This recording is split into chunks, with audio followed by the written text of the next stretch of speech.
halkan waxay isugu yimaadeen in codkooda isku duuban ay meel mariyaan bulshada ku dhaqan Winnipeg. waxay codkooda ku taageereen xisbiga Liberaalka iyo siihayaha ra'iisul wasaaraha dalka Canada Macaroni. Rahul waa mid ka mid ah xildhibaanada heer federaal ee ka tartamaya xaafadda Soomaalida ugu badan ee degan tahay, waxaana uu ka sharaxan yahay xisbiga Liberaalka. haddaba kulankan oo bulshada Soomaaliyeed ay su'aalo iyaga waxtar u leh ay ka weydiinayeen musharax Rahul iyo xisbigiisa haatan talada dalka Canada haya ayaa waxa ka mid ahaa. After correction, we have to also fill up. We have to also correct the papers. Yeah. Send them again. And still sending them all correction ones. They used to send them another correction again. Right. So that is so email is incorrect. So it gives us a little bit frustration.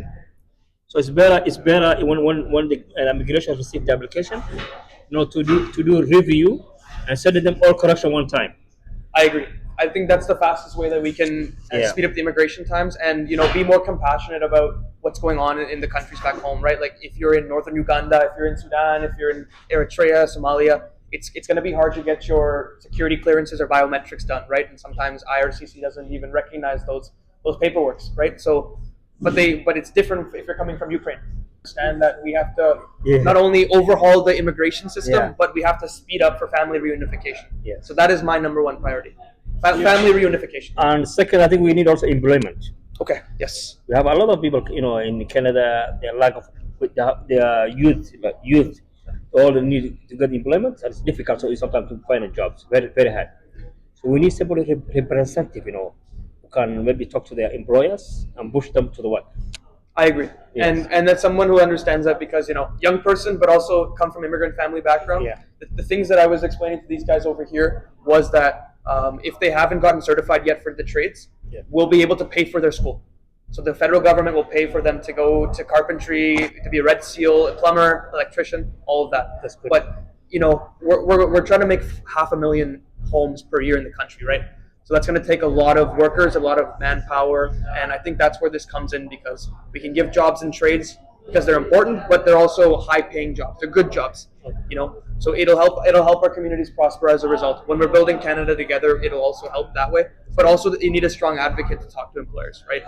There's also many youth who have an idea or initiatives to make a business, but they need support for the government or for some people who push them up because we have many youth who have good ideas, but they need support. Yeah. So the Liberals are also committed to specifically Black entrepreneurs. They have a funding that will be available if any young person or any African in general or any Black person wants to start a business. The federal government will give you money to start up with that. So that is a commitment and promise that there's already money that has started being flown into this program, but we're giving more money into it too. So if we work together on this, and if anyone wants to, start up a business or have any ideas, that's where a representative comes in. We help fill out the application and the paperwork together, and then it goes in, and then I would be the one that advocates to the Minister of Small Businesses to go and get that funding directly to you. Also, I want to mention that there is maybe others who has ambitious for the political to participate in the politics. Yes. Yeah. I want to ask you that do you have any plan to support those who have an political ambitious? Of course.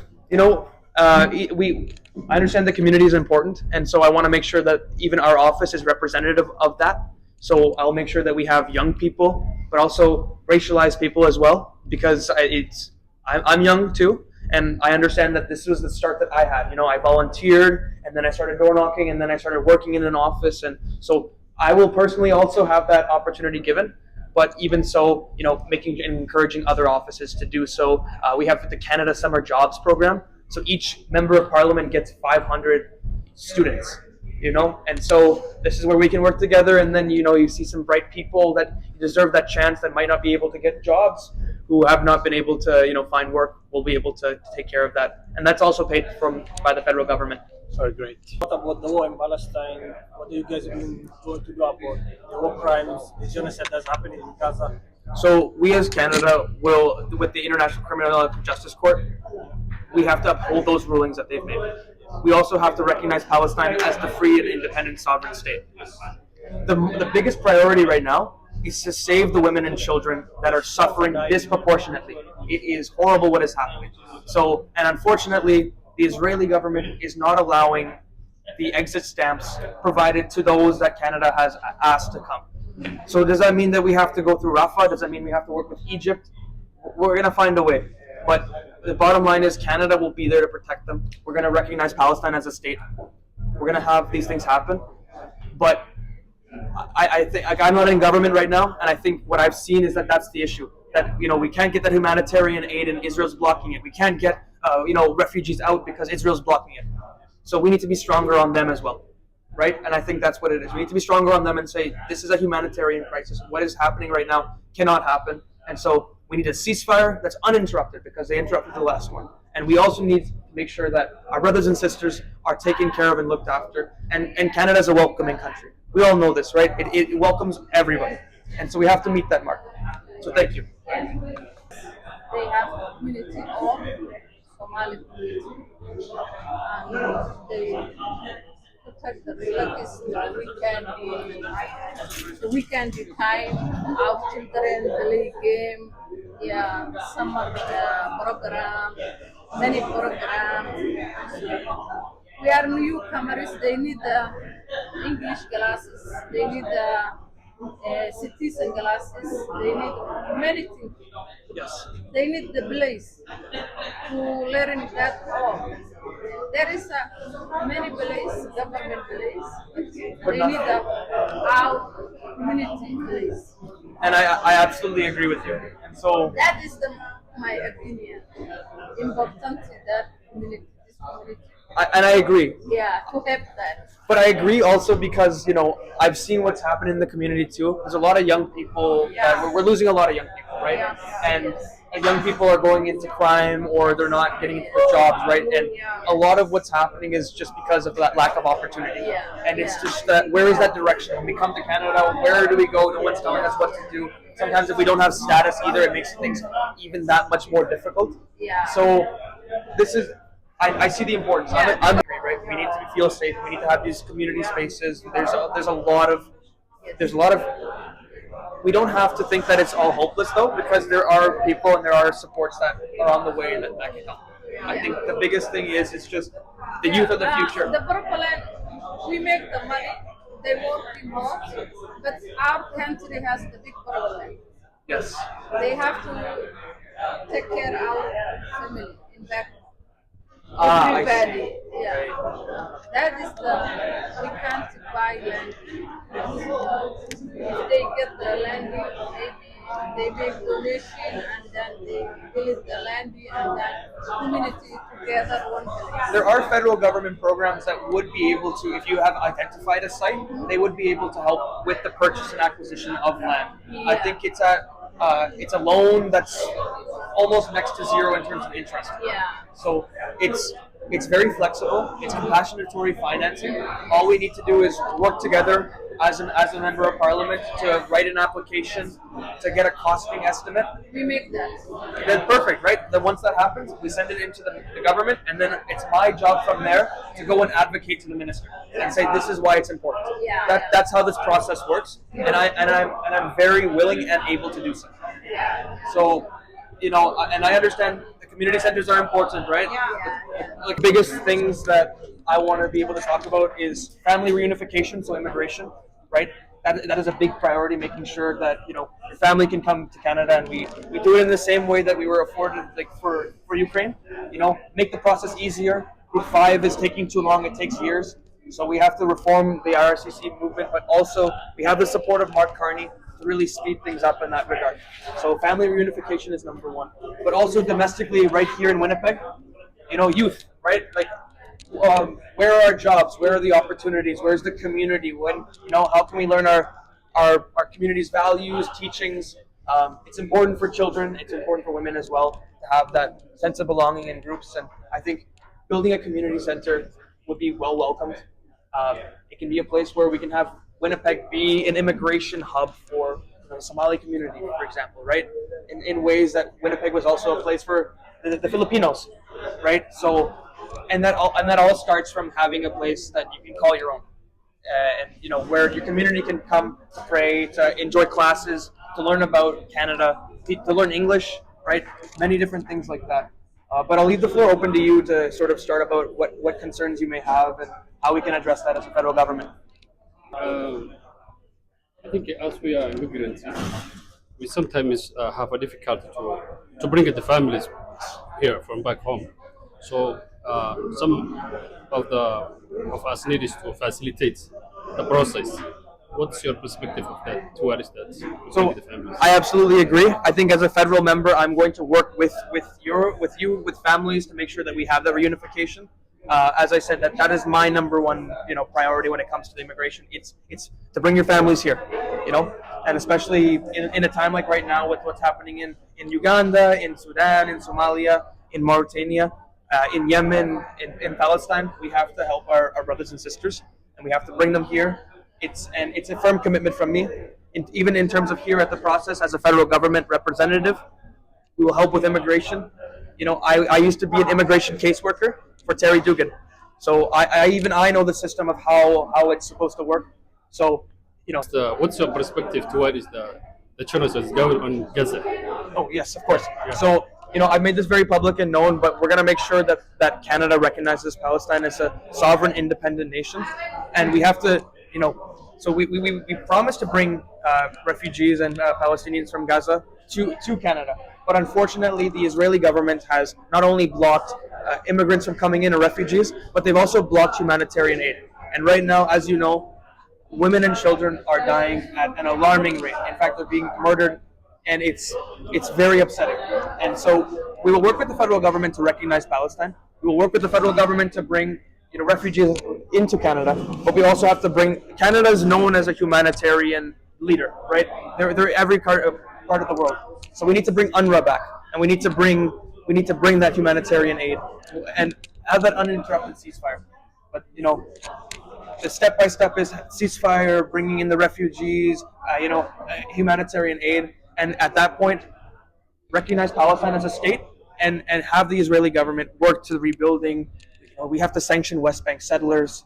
We have to do these things. The arms embargo as well. We have to honor that. There's many things that we are working towards, and that I'm also committed to. Canada needs a lot of immigrants. Yes. And they are going outside, bring some people outside, though some people already here. Yep. And they don't have any papers yet. So why don't these people being focused instead of bringing some people outside? That's my question. Unfortunately, some people do slip through the cracks, right? Because they have no documentations, no Correct. papers, for whatever reason, and Right.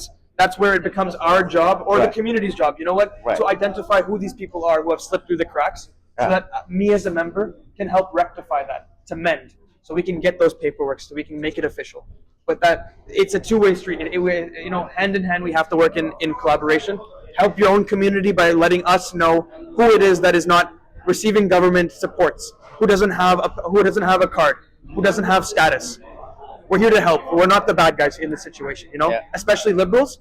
We've always been supportive of immigration and immigrants. Because as I see, those people are already here. They have already advantage because they pay You're right. everything that they have to come here, and instead of people that the government they can pay a lot of money and bringing it here, this already paid their money and still here and they don't have papers. So they should support these people and give their papers instead of bring some people that cost a lot of money. In the eyes of the government, if they don't see them, then they don't exist, right? So they Right, think right. they have to bring in Right, more. right. So let's work together to find out exactly who these people are, undocumented, and let's help them out. Because I think, right, like if it's undocumented, then we don't know. And clearly, it seems like this is a big, there's many people that are like this, right? So Thousand people, man. then Yeah. we need to tell them that they shouldn't be afraid of the government. We're not deporting people. We want to help them, right? If you're already here too, and you've established your life, and you're paying into a lot of the services, then let's help you get legal. Let's help you reach the status, because you've done everything. You're contributing to our society. You're having kids here, But the hindrance of not having the passport, not having the green card, not having the PR, it's a big deal, right? Mhm. And it stops a lot of even their children afterwards from going to university.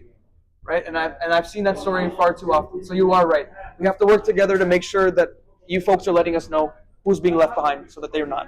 All I right. would like to ask is, one is the politicians in the campaign, they made a lot of promise, but they never kept anyway when they elected in the office.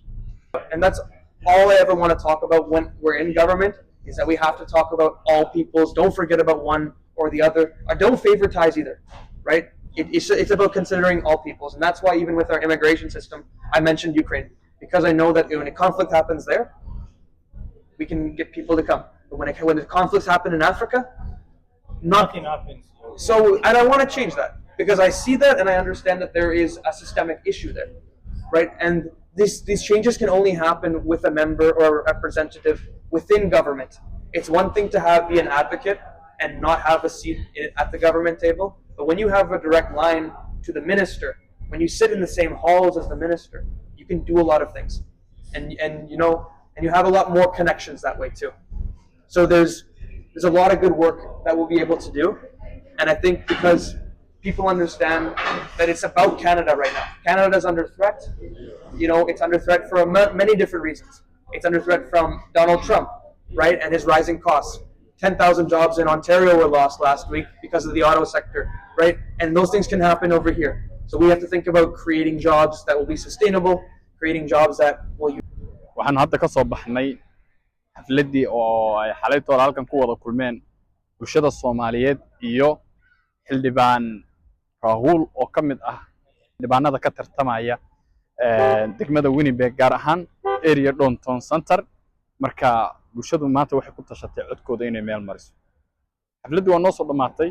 insha Allah waxaanu rajaynaynaa inaanu dib u soo celino xisbigii liberaalka ahaa iyo Codeyeye oo mar labaad soo noqon doona insha Allah, si ay wax badan inoogu sii socdaan hawlihii ku saabsanaa, hadday ahayd faith group, hadday ahayd qaxoonti, iyo hadday ahayd processyo kale oo lagu keeni karo dalka. waxaanu dalka kala dagaalamaynaa xisbiga conservative-ka. socod wanaagsan. annaga Soomaaliyeed Winnipeg waa isku duubanahay, kuwiina kale ma isku duubantii.